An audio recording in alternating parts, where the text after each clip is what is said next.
बुधवार की अष्टमी की व्रत कथा। मिथिला नाम की एक नगरी में निमि नाम का एक राजा रहते थे। वह एक लड़ाई में मारे गए। उनकी पत्नी, जिनका नाम उर्मिला था, अपने पति के बिना राज्य से निराश्रित हो इधर उधर भटकने लगी। तब अपने 2 बच्चों को लेकर वह अवंती देश चली गई और वहां एक ब्राह्मण के घर में गेहूं पीसने का काम करने लगी। गेहूं पीसते समय वह थोड़े से गेहूं चुरा कर रख लेती और उससे से अपने भूखे बच्चों का पालन करती। कुछ समय बाद उर्मिला का निधन हो गया, पर उनके बच्चे बड़े हो चुके थे।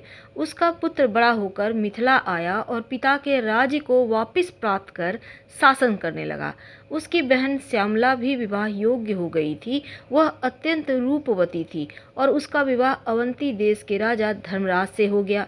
एक दिन धर्मराज ने अपनी पत्नी से श्यामला से कहा कि हे प्रिय, तुम सभी काम करना, परंतु ये 7 स्थानों जिनमें ताले बंद हैं, तुम कभी मत जाना।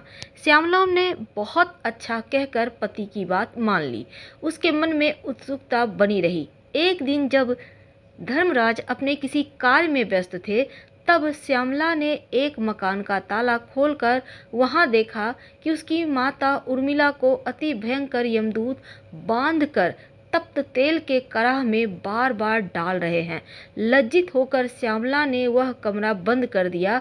फिर दूसरा कमरा खोला तो देखा कि वहां भी उसकी माता को यमदूत शिला के ऊपर रखकर पीस रहे हैं और माता चिल्ला रही हैं। इसी प्रकार तीसरा कमरा खोला तो देखा कि यमदूत उसकी माता के मस्तक में कीले ठोक रहे हैं।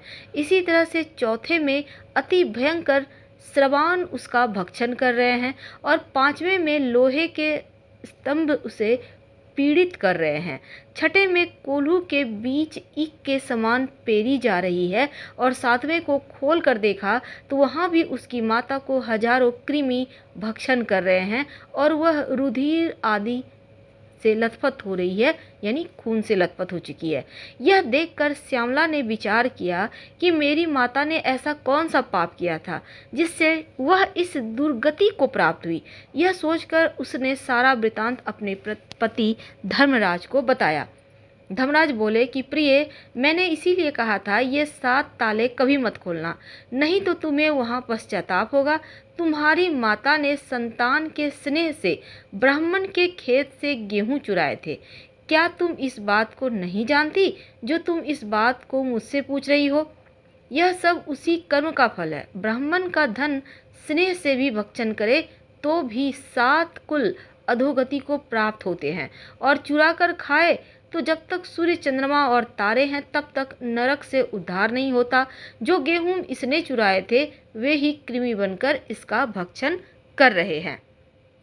श्यामला ने कहा, महाराज, मेरी माता ने जो भी कुछ किया मैं यह सब जानती हूँ, लेकिन फिर भी अब आप कोई उपाय बताइए जिससे मेरी माँ का नरक से उद्धार हो जाए। इस पर धर्मराज ने कुछ विचार किया और फिर कहने लगे, प्रिय, आज से 7 जन्म पूर्व ब्राह्मणी थी।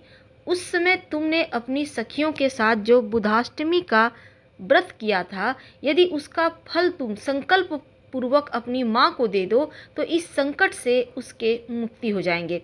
यह सुनते ही श्यामला ने स्नान वगैरह कर व्रत का पुण्य फल संकल्प पूर्वक माता के लिए दान कर दिया।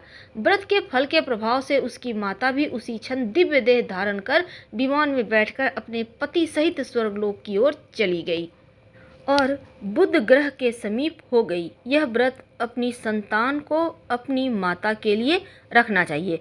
इस व्रत को रखने से धन, धान्य, पुत्र, पौत्र, दीर्घ आयु और ऐश्वर्य उनको मिलता है। बुद्ध अष्टमी की एक दूसरी कथा आती है। भविष्य पुराण की कथा के अनुसार इल नाम के राजा रहा करते थे। एक बार वह हिरण का पीछा करते हुए उस वन में जा पहुँचे जहाँ भगवान शिव, माँ पार्वती जी भ्रमण कर रहे थे। उस समय शिव जी का आदेश था कि वन में पुरुष प्रवेश करते ही स्त्री में बदल जाएगा। इसलिए जैसे ही राजा इल ने वन में प्रवेश किया वह स्त्री बन गए। इल के उत्तम स्वरूप को देखकर बुद्ध देव उन पर मोहित हो गए और उनसे विवाह कर लिया। जिस दिन इल और बुद्ध का विवाह हुआ उस दिन अष्टमी तिथि था। तभी से बुधाष्टमी का पर्व मनाया जाने लगा। हर हर महादेव। पसंद आए तो प्लीज़ लाइक कर सब्सक्राइब करें, अपनों से शेयर करें, कमेंट करें। धन्यवाद।